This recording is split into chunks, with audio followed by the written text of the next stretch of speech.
A blend of new ideas and old ideals, plus stories from growing up on the farm. Now here are co-hosts, Grant Nelson and Dave Nelson, with the Rural Reflections Podcast. And welcome to the Rural Reflections Podcast. We've got Rural Reflections West, Dave Nelson over in Carrington, North Dakota. And I'm Grant Nelson here at Rural Reflections East and our base station at Studios of Thief River Falls Radio. Hello, Dave. How are you doing? Hi, Grant. Doing pretty good. Just kind of getting over my Christmas hangover. Yeah, we're recording this right after Christmas, so of course, you know, all the foods you probably don't get to eat during the rest of the year and all the eggnog that you don't drink, you get a chance to do that. And it's a treat, but then when you're done, it's kind of like, okay, maybe it's time for a glass of water. Yeah, I think I better take a couple of days off from eating. Yeah. Well, we had spiral cut ham yesterday, and I tell you, it's absolutely delicious, and it does make the best cold fancy deli meat the next day. It's been just great on sandwiches. So. Yeah, those spiral cut hams are delicious. Yeah, they are. So, did you have the whole brood over for Christmas, Dave? Yeah, we got them all. You did, They all came, and actually, it's getting to be enough of us now that we rent a community room at the city library. Wow. For Christmas Eve or Christmas Day, whenever we get together, because when you have, 15 adults and 7 little kids, and they're not all little, one teenager and one that's just about ready to be a teenager, it gets pretty wild in the house to try and feed them all and that. So we've taken to renting that, and works pretty good. Put some games up, and the kids got room to roam and run, and it's got its own kitchen area in it, so we just serve out of the kitchen, and it went good.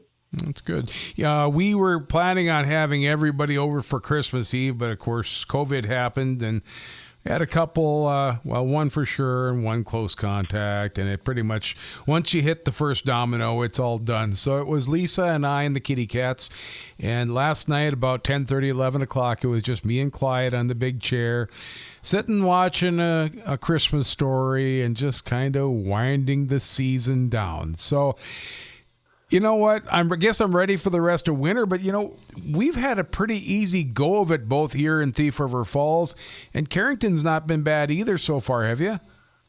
No, we've had a really good winter up until now. Actually, this is a kind of a much more common type of winter, Yeah. I mean, we get close to Christmas, and we expect to be in the deep freeze after that, and it looks like we're going to get real cold now for a few days after this. Yeah, we've got a storm. Yeah, we've got a storm coming both to Carrington and Thief River Falls right now. Looks like a pretty good-sized storm, 6 to 8 inches, and some wind. So it's probably what we deserved, and we've been getting by pretty good so far, at least over here. We've been getting by pretty. Usually we have more snow by now and more cold temperatures and stuff like that. But at least I've gotten to go out and move some snow, thankfully, a couple of times so far. I'll tell you what, let's take a quick break here. We've got Christmas kind of wrapped up. We know where it's at. We'll take a break. We'll come back. We're going to talk a little bit about farming and what happens at the shop during the winter when there's not a constant flow of vehicles coming and going and that sort of thing. See what you got on the lot over there at High Plains Equipment, and we'll take a break and be right back.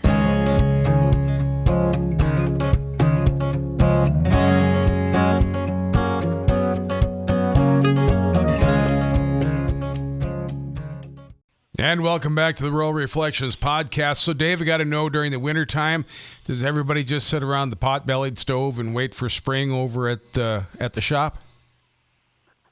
They'd like to, but they better not. We have a lot of stuff to do. I have a dozen sprayers sitting and waiting for me, and a bunch of combines and a bunch of four-wheel drive tractors. So we have an abundance of work to take us through the winter. And the big challenge is going to be getting all the new machinery here. Actually, we're not going to get some of our orders, especially small tractors coming from England and Italy, those probably won't all get here. So we're scrambling to find units for the people that need them for next year. We have combines. Looks like that's all going to be fine. We can get them, and most of them are ready to go right now. So we're picking them up regularly out of Grand Island. Okay. But we're carefully monitoring what's happening with parts supplies and stuff. We had to order our GPS equipment in December, and that's for hopefully delivery by April. So there's some time lag in there. Usually it's about 3 days to get our GPS equipment, but they don't have enough stock now to fill orders like that. So there's some real shortages in certain areas and certain things. And one of the worst things is the tillage parts, disc blades, discs, shovels, that kind of thing. Seems to be very hard to get. You know, I'm surprised by that. I would have thought you were going to say it was computer chips or something like that, but it's the actual shovels and that sort of thing for cultivators. Why, do you know why that is? I'm not quite sure, but mower blades for the woods mowers, that kind of thing, has all been very hard to get. And I don't know, everything used to be built by a company, Lawn done any kind of a blade that you had, And then the different companies are making shovels and stuff like that. I mean, it's not only that, but apparently the metal they use or the foundries where they work with that stuff, something like that is bottled up pretty bad. So it's hard to get that stuff. We have planter discs and that kind of thing on order since middle of the summer that we're just getting filled now. So it's kind of a backlog, and one of the things you wouldn't expect. So when you said there's tractors and combines and stuff like that coming in, were you referring to the new ones coming in, or do you have some service specials and that sort of thing that you do over the winter time?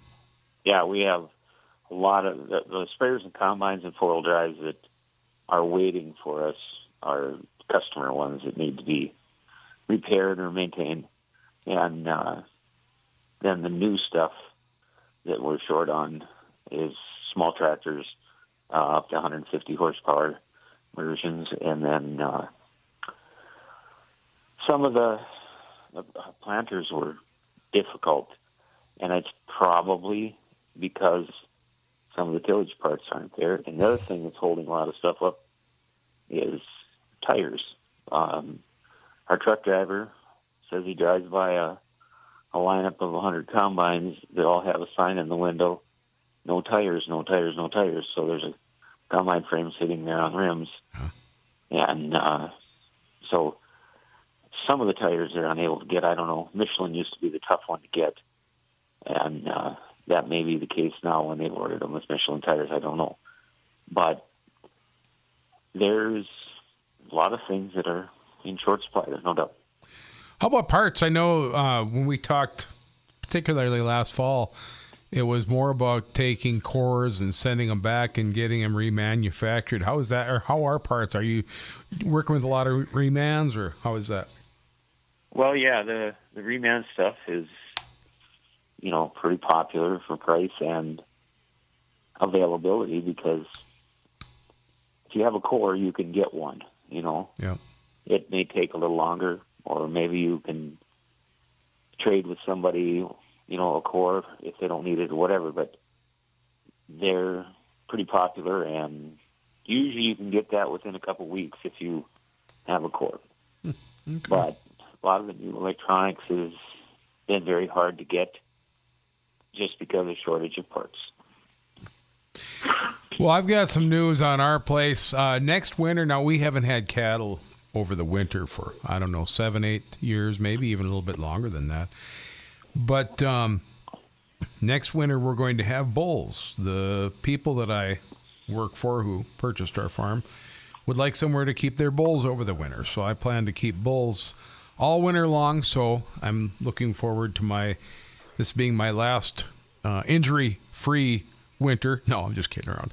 One thing, though, I'm concerned about is spreading straw for them. I mean, my elbows have gotten old, and along with everything else, and so I'm looking at a straw chopper just to spread straw for them, make it a little bit easier on myself. So that's been kind of fun. It's always fun to look at new equipment or look at equipment that you've never considered before and learn about it and find out what's there, PTO driven, gas engine, electric driven, that sort of thing.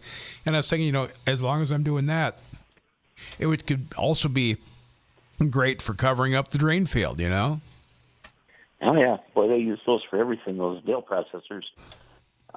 Right down to the guys out there building roads. They like to cover the grass with them after they've fixed up the road and seeded it down, and just bring a bale processor out there and spread straw over it. Well, it sure looks pretty after they get done. So we'll have to see how pretty it looks in the barn when I try it next winter. So, Dave, you got anything else for us? I'd just like to wish everybody a Happy New Year, I guess. Yeah. So that sounds good. You included. Thank you very much. There he is, Dave Nelson, our Rural Reflections West. I'm Rural Reflections East, Grant Nelson at the studios of Thief River Falls Radio, and this is the Rural Reflections Podcast.